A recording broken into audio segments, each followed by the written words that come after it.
Hello guys, welcome back to your channel Indian trading club. आज हम लोग बात कर लेते हैं एक आईपीओ के बारे में। देखिए, आईपीओ का सीजन चल रहा है अभी। कई सारे अच्छे आईपीओ अभी आपको आते हुए दिखेंगे। एक बहुत ही ज्यादा हाइप्ड आईपीओ कौन सा हो जाता है? Hyundai IPO.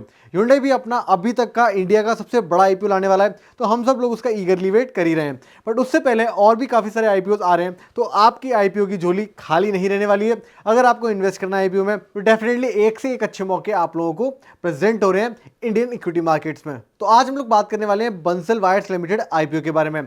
तो इस कंपनी का जो मेजर काम है वो वायरिंग में है, जैसा कि आपको नाम में ही दिख रहा है। अभी लोग तीन मेजर प्रोडक्ट्स में काम करते हैं। एक हाई कार्बन वायर बनाते हैं ये लोग, इसके अलावा low carbon wires, apart from the stainless steel wires. ये तीन इनके मेजर प्रोडक्ट्स हो गए। तो देखिए, हाल फिलहाल में जिस तरीके से कमोडिटीज में एक बुल रन देखने के लिए मिल रहा है, उसका अच्छा इंपैक्ट इन कंपनीज के ऊपर भी देखने के लिए मिल रहा है। प्रॉफिट कंपनी का बढ़ता हुआ आपको दिखेगा in comparison with previous fiscal year. तो ये कुछ चीजें आपको ध्यान में रखनी है। तो कंपनी अभी अच्छी कमोडिटी साइकिल में आईपीओ लेके आ रही है, तो हो सकता है थोड़ी सी हैवी वैल्यूएशन डिमांड करे, थोड़ा सा प्राइस आपको महंगा लगे शेयर का। तो चलिए बिना किसी देर के स्टार्ट करते हैं आईपीओ एनालिसिस को। तो कंपनी यहाँ पर इनकॉर्पोरेट हुई थी 1985 में। अगर मैं ग्रे मार्केट प्रीमियम की बात करूं तो वो आपको देखने के लिए मिल जाता है 25% के आसपास, which is around 60 rupees. That leads to the price of the share. इसका बैंड है यहाँ पर 243 से लेकर 256 के बीच में। अपार्ट फ्रॉम दैट, जो प्रॉफिट पर लॉट आपको होने वाला है, अगर ग्रे मार्केट प्रीमियम के हिसाब से लिस्टिंग देखने के लिए मिलती है, तो वो आपको देखने के लिए मिलेगा पर लॉट 2500 रुपए से लेकर 2600। एंड अगर एचएनआई सेगमेंट की बात की जाए तो वो करीब करीब 40,000 के आसपास आपको प्रॉफिट होता हुआ दिख सकता है। ये सारी कंडीशन मैंने आपको बता दी ग्रे मार्केट प्रीमियम के हिसाब से। और डिटेल में हम लोग एनालिसिस डेफिनेटली करेंगे कि किस तरीके से आपको कंपनी देखने के लिए मिलती है, किस तरीके से कंपनी मेजर अपना काम कर रही है। तो आप लोग देख सकते हैं स्टेनलेस स्टील में कंपनी मैन्युफैक्चरिंग करती है। अपार्ट फ्रॉम दैट 300 इनके डिफरेंट प्रोडक्ट्स हैं। एंड उसमें मेजर जो प्रोडक्ट्स हैं, हाई कार्बन स्टील वायर, जैसा कि मैंने आपको पहले ही बताया था। एंड अपार्ट फ्रॉम दैट आपको देखने के लिए मिल जाते हैं low carbon steel wires and stainless steel wires. तो ये कंपनी की मेजर प्रोडक्ट लाइन हो जाती है। मूविंग फॉरवर्ड हम लोगों को क्या देखने के लिए मिलता है? बिजनेस एनवायरनमेंट जो अभी करेंटली कमोडिटीज में चल रहा है, काफी अच्छा देखने के लिए चल रहा है। And because of that company यहाँ पर अच्छे मुनाफे में आपको देखने के लिए मिल जाती है। अगर यहाँ पर बात की जाए ओवरऑल किस तरीके से आईपीओ की यहाँ पर डेट्स वगैरह हैं, तो उसके लिए आपको ये देखना पड़ेगा कंपनी का जो आईपीओ वो ओपन हो रहा है 3 जुलाई 2024 को। एंड जो क्लोजिंग है वो आपको देखने के लिए मिलती है 5 ऑफ जुलाई 2024 को। अलॉटमेंट आपको देखने के लिए मिल जाता है 8 ऑफ जुलाई को। अगर आपका अलॉटमेंट नहीं हुआ है तो आपको रिफंड कब मिलेगा? रिफंड आपको मिलेगा 9 जुलाई 2024 को। या तो रिफंड मिलेगा या फिर आपके शेयर्स क्रेडिट हो जाएंगे। अब अगर बात कर ली जाए एक लॉट में कितने शेयर्स मिलेंगे, एक लॉट में आपको अराउंड 58 शेयर्स के आसपास देखने के लिए मिल जाते हैं। आपका एक लॉट में जो इन्वेस्टमेंट निकल के आता है वो निकल के आता है 14,848 के आसपास। तो डेफिनेटली आप लोग अगर इन्वेस्ट करना चाहते हैं तो आप लोग कर सकते हैं। ये आपका एक लॉट का इन्वेस्टमेंट रहने वाला है। अब अगर बात की जाए एचएनआई सेगमेंट की, तो एचएनआई सेगमेंट में जो लोअर बैंड है वो आपको देखने के लिए मिल जाता है 14 लॉट के साथ साथ। वो आपको 14 लॉट पर देखने के लिए मिल जाता है, विच होवर्स अराउंड 2,07,872 रुपीज़। अगर बात की जाए अपर बैंड की, तो वो है 68 लॉट के आसपास। वहां पर आपका इन्वेस्टमेंट हो जाता है 10,09,664 के आसपास। तो ओवरऑल ये देख सकते हैं आप लोग एचएनआई वर्सेस रिटेल में जो बाइफर्केशन दिया गया है इन्वेस्टमेंट पर्पज से। अब अगर बात की जाए कि कंपनी में ओएफएस कितना आ रहा है और कितना फ्रेश इशू आ रहा है, तो यहाँ पर एक बहुत ही अच्छी बात है कि कंपनी कंप्लीटली फ्रेश इशू कर रही है। कंपनी में ओएफएस 0 है। अब जिन लोगों को ओएफएस नहीं पता है, मैं एक बार बता देता हूँ। ओएफएस का मतलब होता है ऑफर फॉर सेल।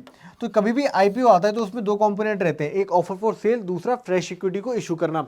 जब फ्रेश शेयर्स बनाए जाते हैं तो कंपनी की जो ओवरऑल स्टॉक होल्डिंग है वो डाइल्यूट हो जाती है। तो अगर एक शेयर पहले 10 रुपए का हो रहा था एंड नेट शेयर पहले 100 रुपए थे एंड नेट शेयर पहले 100 थे, तो अगर आप यही 100 शेयर्स को 1000 शेयर कर देंगे तो इस एक शेयर की वैल्यू कितनी हो जाएगी? 1 रुपए, क्योंकि नेट वैल्यूएशन कंपनी की सेम ही रहने वाली है। तो इससे आप लोग समझ सकते हैं फ्रेश इशू जब आता है तब यहाँ पर मेन पैसा कंपनी के पास जा रहा होता है। एंड ओएफएस में क्या होता है, जो पैसा है वो मैनेजमेंट के पास जा रहा होता है। तो अगर कंपनी फ्रेश इशू ही निकाल रही है, मैनेजमेंट के पास पैसा नहीं जा रहा है, तो ये दिखाता है कि कंपनी बहुत सीरियस है अपने बिजनेस को लेके और प्रमोटर्स को यहाँ पर कोई भी रिक्वायरमेंट पैसे की नहीं है। अब अगर बात की जाए नेट इशू साइज की, तो वो है करीब करीब 745 करोड़ के आसपास। अब यहाँ पर हम लोग बात करके चले क्यूआईबी पोर्शन कितना है। QIB qualified institutional buyers 50%, not more than, and retailers 35% तक मैक्स टू मैक्स इन्वेस्टमेंट कर सकते हैं। ओवरऑल इशू साइज का और HNIs के आसपास 15% तक का यहाँ पे कोटा रहने वाला है। अब जान लेते हैं कि कंपनी ने फाइनेंशियल्स किस तरीके से प्रेजेंट किए हैं इस इशू के लिए। तो आप लोग देख सकते हैं 31 मार्च 2022 को कंपनी के जो एसेट्स थे वो थे करीब करीब 695 सीआर के आसपास, वो बढ़ के हो जाते हैं 1264 करोड़ के आसपास। अगर रेवेन्यू की बात की जाए तो रेवेन्यू में भी आपको उछाल देखने के लिए मिल जाता है।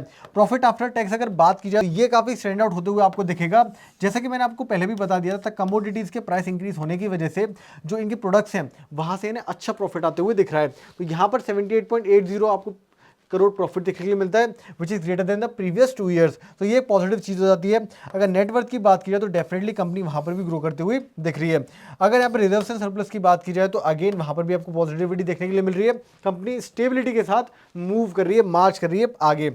अगर बोरोइंग की बात की जाए तो ये थोड़ा सा यहाँ पे नेगेटिव फैक्टर हो जाता है, पर जैसा कि आप लोगों को पता है हैवी मेटल इंडस्ट्रीज में, मैन्युफैक्चरिंग इंडस्ट्री में आपके पास बोरोइंग तो रहती ही है, और ये इस पूरे सेक्टर के लिए ही एक मेन फैक्टर रहता है कि बोरोइंग किस तरीके से कंपनी सर्विस करती है।